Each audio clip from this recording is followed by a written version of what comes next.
What's up, everybody? Welcome to Podcast Now. I'm Alex. In this video, I want to talk about The Witcher 4's size. And this is actually something pretty interesting that you don't normally get for a game that's 2-3 years out. Now, I still think the game is 2 or 3 years out, but normally, you got to wait 6 months before release, 3 months, 2 months, 1 month. But they were asked in an interview with Skill Up and others about the size of the game. And they talked about kind of the map, they talked about the quests, and sounds pretty good. So I want to go over like word for word what they said, and then we'll kind of go over, my opinion on it. So they say the map is definitely more or less when it comes to the size in terms of, being the same size as The Witcher 3. The amount of quests, more or less the same. Again, the game is going to be big, but also the ambition of the entire team is huge. So first and foremost, we want to deliver a super compelling experience. Again, quality over quantity, but definitely what we can promise, yes, this game is going to be pretty big. It's going to be big compared to everything we've prepared so far. Now, as I've said a couple times on this channel, and I'm going to fix this problem, don't you worry, it'll eventually happen, maybe even this upcoming year, but I didn't play all the way through Cyberpunk 2077, okay? But what I did is I just quickly looked on how long to beat, and from those metrics, okay, and sometimes how long to beat is like wildly off. I've realized that as I've played a lot of older games, like actually games before 2015, I would say, they tend to be off by a considerable amount. Now, it's just the people. It's just people that play these games that put it in there. But when it comes to The Witcher 3, the game's gigantic. I want to say 51 or so hours in terms of like the main stuff, and it can get into 100 plus when you're doing main and side, and then completionist, 150, 160, 170. Cyberpunk is smaller. Cyberpunk, I think, is half the length in terms of the main, and then it kind of doubles again with main and side, and then doubles again with main, side, and everything, right? Completionist. So in terms of what they've done so far, and in terms of just those kind of average numbers, Witcher 3 is gigantic, right? It's bigger than Cyberpunk in that way. Now, in terms of like what I would say to this, I agree with that quality over quantity. In fact, you might be tired of hearing about it, but if you've watched my channel, I've said that time. In fact, every time I make a video on a game's length, which I do like to cover because look, it's people's time. You buy this game, you want, and I wonder, how long do I have to put into this game? Is it a 10-hour thing? Is it a 100-hour thing?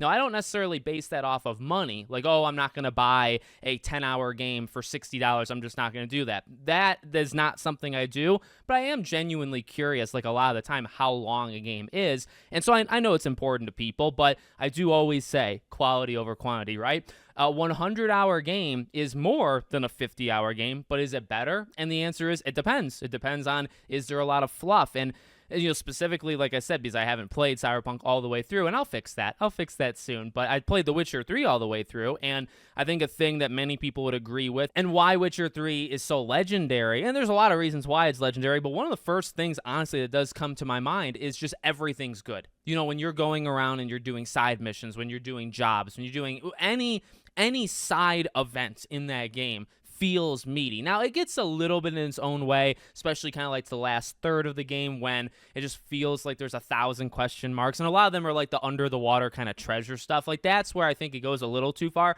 But for the most part, if you have 20 side quests in The Witcher 3, say at one time, like in your journal and stuff, they're very good. Like, they tell compelling stories. They are all different from each other in some way. Like, they did a really, and I mean, I assume Cyberpunk is like that as well from what I've heard of, how good the game is, but I don't know that for sure, again, because I didn't experience the full thing. But that's what I'm looking for. Okay, the short and sweet of it, that's what I'm looking for really any game, but also when it comes to The Witcher 4, like leading into the trailer, at the Game Awards, even before that, they talked about like big. They talked about how the game was probably gonna be big. I think they said, right, bigger and better than what they've ever done before. So by that, and even by this, when they say more or less the same, Witcher 3 feels like the longest and biggest game they've ever made, and then this feels like it's gonna be right there, and then maybe it's just like that little inch higher to make it quite literally the biggest thing they've ever made, right? And that's fine, and that's probably what you expect from them. Because you play Witcher 3, you go into Witcher 4, you're probably expecting 50, 60, 70, 80 hours to do everything. You're getting 100 plus hours, right?